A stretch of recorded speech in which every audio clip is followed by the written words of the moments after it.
The Indiana Hoosiers were run-ruled off of their own field Wednesday night by Illinois State by a score of 16-6. Indiana pitching attacked the zone, and Redbird bats made consistent, solid contact. The media met with head coach Jeff Mercer following the game. Over the weekend, when your pitchers were struggling throwing strikes, left a lot of free bases, led to a lot of runs. Yeah. Last 2 days, they've been throwing it in the zone, but they've been getting hit. Yeah. Has something changed in approach that maybe has swung too far? What's going on? No, I just, yesterday said he did a good job, got in the zone, and he's got hit hard. The next couple of guys did a good job. We were able to attack the zone. They had good stuff. And today we just didn't have enough good stuff to beat them.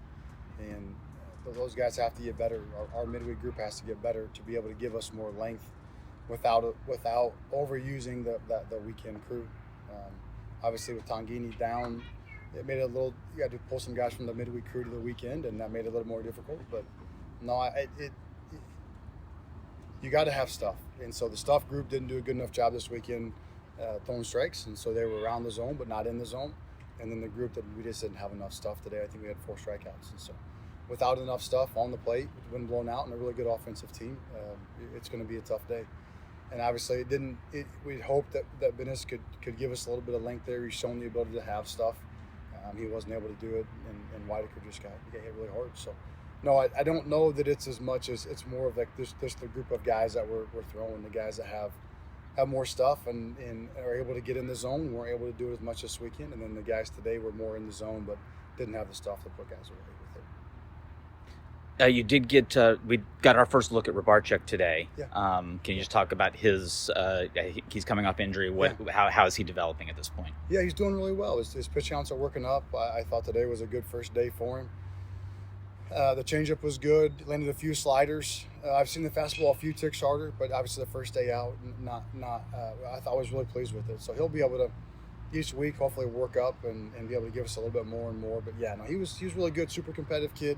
A ton of experience, and we'll have a chance to really impact us. And yeah, that last half, hopefully he's worked up to 3 or 4 inning stints at a time, and can maybe go into more of a pod system where he can give us multiple innings in one outing. I think it'll be tough for him to go multiple times a week, maybe at the very end, but hopefully he could get worked up to where he could give us 3 or 4 innings at a time. Was leaving Whitaker in there through 3 innings, was that more of just kind of what you needed with 8 games in 9 days, or was it him kind of needing that personal progression to be able to battle through that? No, it's not. He's the tough luck guy. You play one Saturday and 2 Sunday, and then a game Tuesday and Wednesday, and you just don't. You have to have enough guys to cover the innings.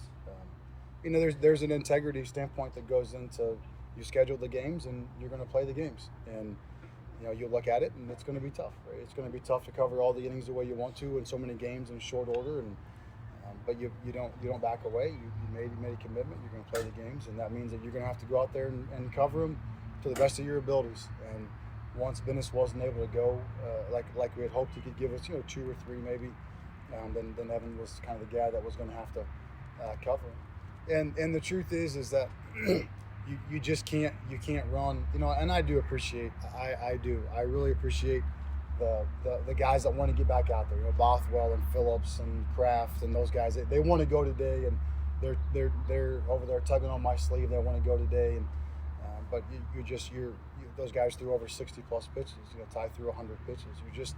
You're just asking too much of a guy on short rest, on short order, to have to go again, multiple innings this weekend, to go a midweek in a non-save situation, especially early in the game where you're going to have those guys go multiple innings. And you do that, you kind of rob Peter to pay Paul. You go and do that today, and hopefully you find a way to win a ball game, and you get somebody hurt or you get somebody down, and to where now your A group's not lined up. So we get lined up for this weekend. We're lined up for this weekend as best we can be. Our midweek crew is going to have to get better, but I did see some really good things from rushing. Was excellent last night. Stuff was really good. A lot of swings and misses, a lot of weak contact. Shaw's going to be good. He just babied the changeup and rolled a few in there, but his stuff was good. Vogel was excellent last night. Threw really well.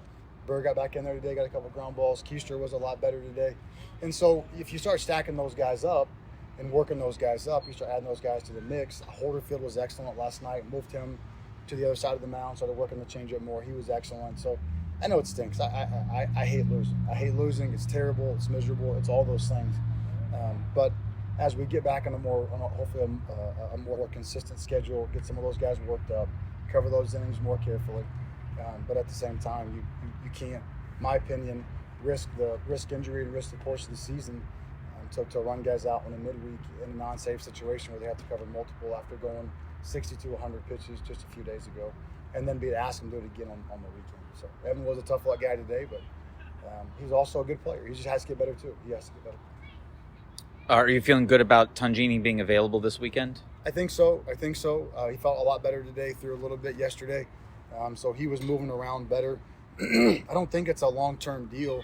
It was 29 degrees, and he tried to get hot, and it stiffened up on him, and so he's working really hard to get back to healthy. But yeah, he's been a big piece for us. He's been excellent. So to get him back out there and get him going will be a nice lift again. So I think he'll be ready to go for this weekend.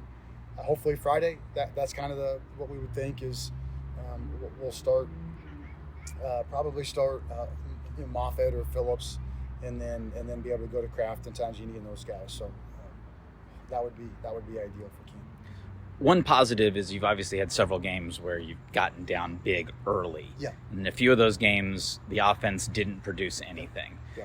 And in the last couple, they seem to have at least made a strike back. Yeah.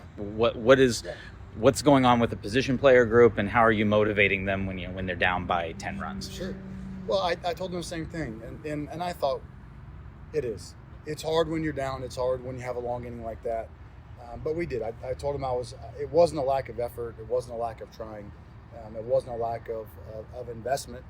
So I did think we pulled off sinkers again today. I thought our lefties pulled off sinkers multiple times today, and we were in between some of the fastballs. But we did fight back and have an opportunity to kind of get within striking distance when we were able to close the gap. But yeah, it's not a lack of care, lack of effort, lack of ability.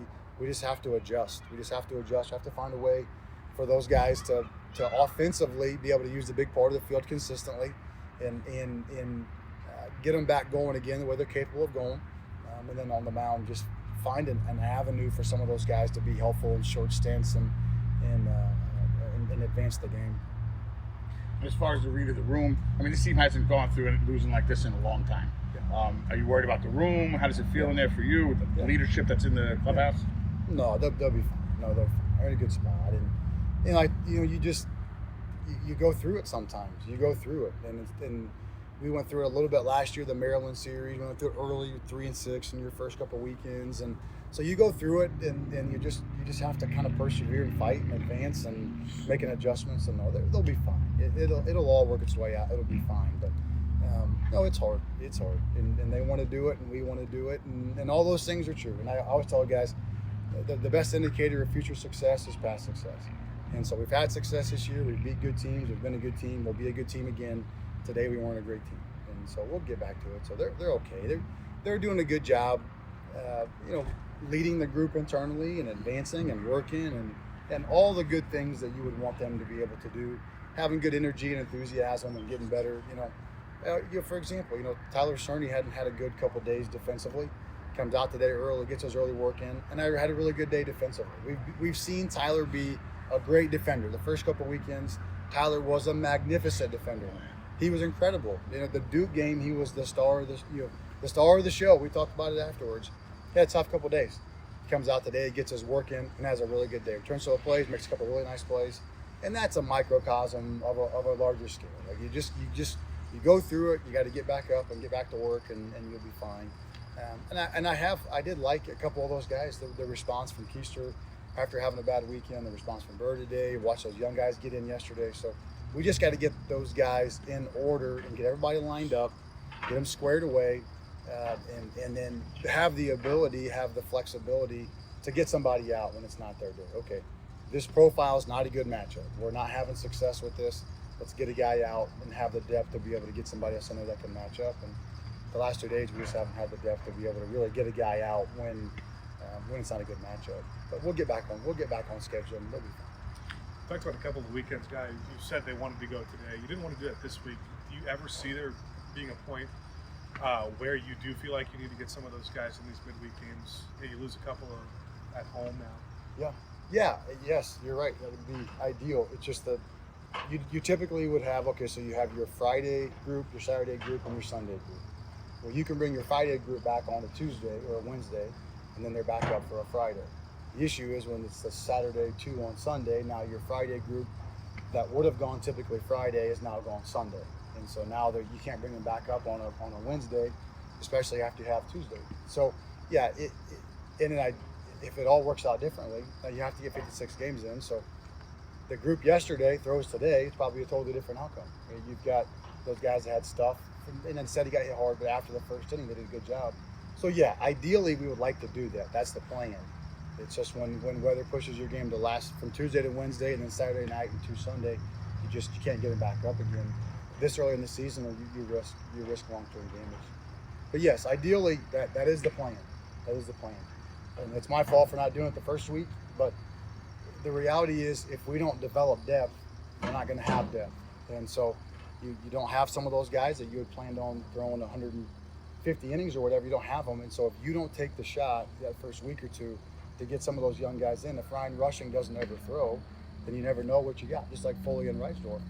Rushing's going to be good. Vogie, if you don't get him in the game, if you don't get those guys in, then you never know what you got. And so the last half, we're going to need the depth to be able to really mix and match and try to make a run at this thing. So, but you're right.